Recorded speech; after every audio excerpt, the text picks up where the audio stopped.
Alrighty guys, next chapter we have the common ion effect. Okay, we have talked about solubility till now, and now we're going to be talking about the common ion effect.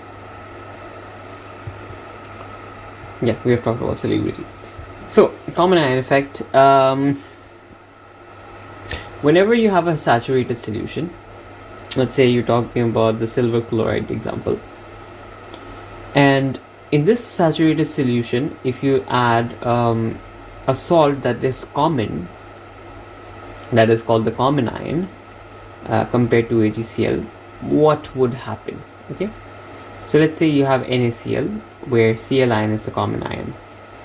So to AgCl, you're essentially adding NaCl where Cl minus ion is the common, and when you add that, what will really happen is, AgCl is breaking down into Ag plus and Cl minus, right? So if you're increasing the concentration of Cl minus, what will happen is the product concentration is increasing. So the equilibrium shifts to the left hand side, and the concentration of AgCl in that case will increase. Okay, so that would mean more precipitate is seen in the solution. So yeah, we will see more of the AgCl solid. Why does this happen? Because AgCl, in this entire case, if you're increasing the amount of product, you have Kc of Ag plus concentration and Cl minus concentration divided by AgCl concentration. So essentially, if your Cl minus is increasing, that means your Kc changes, and in equilibrium you always want to restore the equilibrium, you always want to restore the Kc. Okay, so if you want to restore the Kc, essentially what will happen is this will also want to shift, this will also want to change. Okay, the denominator will then increase, AgCl will increase to compensate for the change in Cl minus. So Cl minus gets used up. That is the moral of the story. Since it was already saturated solution, any of the AgCl produced is just going to become the precipitate. Okay? Yeah, that's it. Is that all that there is to common ion effect? Well, let me check again. I guess so. Yeah, that's a small story. I guess you guys just need to practice papers.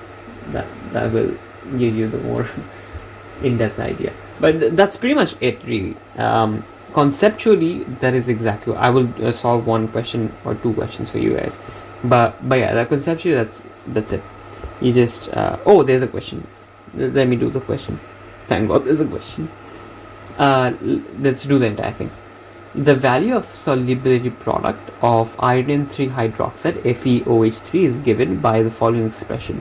So you have Ksp of FeOH3,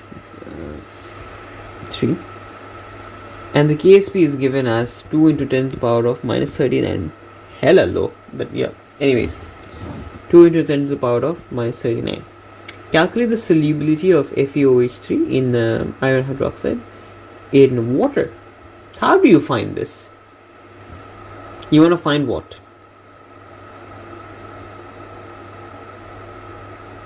You want to find the solubility. You want to find the solubility of FeOH. So think from basics. What do you need? You need to find out the constant solubility. If the answer they want is a mole per dm cube, so let's just think in mole per dm cube. So we need to find what concentration of FeOH3 dissolved, right? And in what way can you find that? You can find that if you know the concentration of Fe and if you know the concentration of OH. because in either or cases you will be able to find out the concentration of the main solution, that is FeOH. So if you know the concentration of Fe plus or 3 times OH minus, either or will give you how much concentration of FeOH3 was there. Okay, so to find that, where do we get these information from? KSP. Okay, that is exactly where we get the information from, right? So we're going to be using that formula. So KSP is equals to concentration of Fe3 plus times concentration of OH minus, 3 times OH minus. Okay, now the thing is, your concentration value of Fe3 plus and OH itself is going to be the exact same. The 3 is basically multiplying the concentration of OH, which is same as Fe3, times 3 to respect the ratio of the compound. For every Fe there is 3 OH ions, so that is why the total concentration of OH is thrice. But over here I've already considered the 3, so this OH concentration and Fe3 concentration is the same, so I can just sub that or substitute that with X. I can say X times 3 times of X. Okay, but there's a cube over here on the top. Why? Because the ratio is, for 1 iron there is 3 OH. Don't forget the cube on the top. So while you do multiply the concentration thrice inside, you also raise the bracket to 3.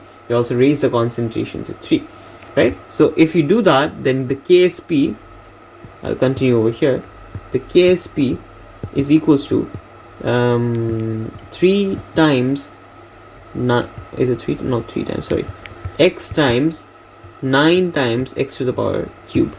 So it is 9, not 9, 3 to the power 3 is how much? 27. So you have 27 X to the power of cube. This is what the KSP is. Okay, now the KSP value is what? 2 into 10 to the power of minus 39. It's given above. And now all you do is make X the subject, and when you make X the subject, you get a value of 2.5 into 10 to the power minus 35. This is the value of X, and this X value is same, is basically the concentration of FeH, okay, and is also the concentration of how much FeOH3 dissolved to give you the Fe iron, that is iron concentration. Okay, so hopefully this question makes sense. FeOH3 is less soluble in BaOH2 than in pure water. Yeah. Why does this happen? It's because of common ion effect, because in pure water, in H2O, there is no common ion. In case of BaOH2, there is the common ion OH. So if that is true, then due to having the common ion, more of this solute, more of the initial reactant will remain, because equilibrium shifts to the left and more of the reactant is produced, so more of the precipitate would remain. So that is why. So it's the common ion effect. Alright.